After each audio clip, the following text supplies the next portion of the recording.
Karibu kwa mara nyingine tena mtazamaji wa The World News katika kipindi hiki cha ulimwengu wa siasa. Naitwa Adam Hussein. Marekani imesema kwamba imewasilisha ofa mpya ya makubaliano ya nyuklia na Iran, ambayo Jamhuri hiyo ya Kiislamu ya Iran imethibitisha kupokea ofa hiyo. Kupitia katibu wa habari wa ikulu ya White House, Caroline Leavitt, amesema mjumbe maalum wa rais wa Marekani Donald Trump, Steve Witkoff, ametuma pendekezo la kina na linalokubalika kwa utawala wa Iran na ni kwa manufaa yao kulikubali.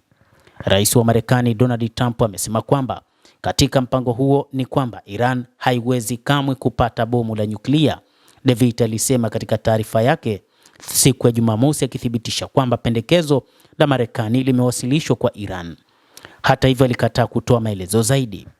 Waziri wa mambo ya nje wa Iran Abbas Araghchi alisema kuwa waziri mwenzake wa Oman amewasilisha vipengele vya pendekezo jipya la Marekani kuhusu suala hilo wakati wa ziara fupi mjini Tehran. Araghchi alisema katika chapisho la X kwamba Iran itajibu pendekezo la Marekani kwa kuzingatia kanuni, maslahi ya kitaifa na haki za watu wa Iran.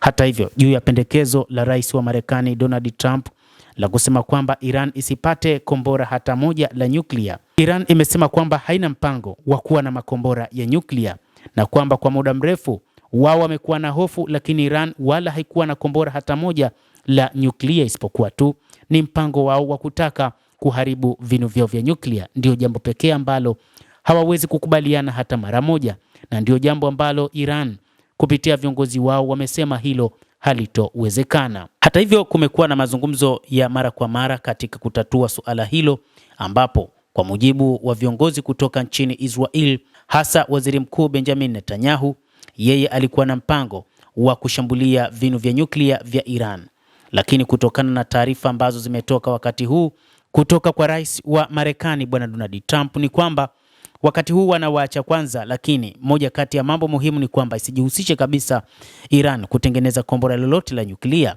Hatua hiyo imekuja kabla ya duru ya 6 inayotarajiwa ya mazungumzo kati ya Washington na Tehran kutatua mzozo wa miongo kadhaa juu ya mpango wa nyuklia wa Iran. Tarehe na mahali pa mazungumzo hayo bado hajatangazwa. Shirika la habari la CNN liliripoti wiki iliyopita kwamba kwa mujibu wa vyanzo vinavyofahamu mazungumzo hayo, makubaliano mapana ya muda ya nyuklia yanaweza kutiwa saini katika duru ijayo ya mazungumzo, huku maafisa wa ikulu wa Marekani na wengine wakitumai itasababisha mazungumzo ya kufuatilia na kufafanua alama maalum za utekelezaji kuhusu suala hilo la nyuklia baina ya Iran pamoja na Marekani. Mataifa ya Magharibi pamoja na Israel bado yapo katika tamaa ya kuona Iran isiwe kabisa na nyenzo yoyote ya nyuklia. Trump alisema kwamba makubaliano na Iran yatawezekana katika siku za hivi karibuni na hakuna siku nyingi. Mapema wiki hii Trump aliwaambia waandishi wa habari kuwa hivi karibuni alimuonya Waziri Mkuu Benjamin Netanyahu kutochukua hatua zinazoweza kuvuruga mazungumzo ya nyuklia na Iran. Maoni hayo yalionekana kuashiria wasiwasi wa Marekani kwamba Israel inaweza kushambulia vituo vya nyuklia vya Iran, huku juhudi za kuendelea na mazungumzo ya kidiplomasia za Marekani zikiwa zinaendelea. Trump mwenyewe ametishia mara kwa mara kulipua vituo vya nyuklia vya Iran ikiwa diplomasia itashindwa kufikia makubaliano. Mojawapo ya mambo muhimu katika mazungumzo kati ya maafisa wa Marekani na Iran ni msisitizo wa Marekani kwamba Iran iache vifaa vyake vya kurutubisha nyuklia, matakwa ambayo Iran inakataa. Trump, ambaye amerejesha kampeni ya shinikizo la juu zaidi mjini Tehran tangu Februari, aliachana na mkataba wa nyuklia wa mwaka 2015 kati ya Iran na mataifa 6 yenye nguvu duniani mnamo mwaka 2018 wakati wa muhula wake wa kwanza, na akaiwekea tena vikwazo Iran vinavyolemaza uchumi wake.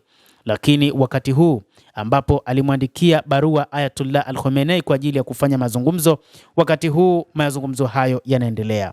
Basi endelea kutufuatilia na usisahau kulike, usisahau kucomment, kadhalika na kusubscribe channel yetu hii. Utakuwa ukipata habari hizi kwa mapana hapa The World News. Naitwa Adam Hussein.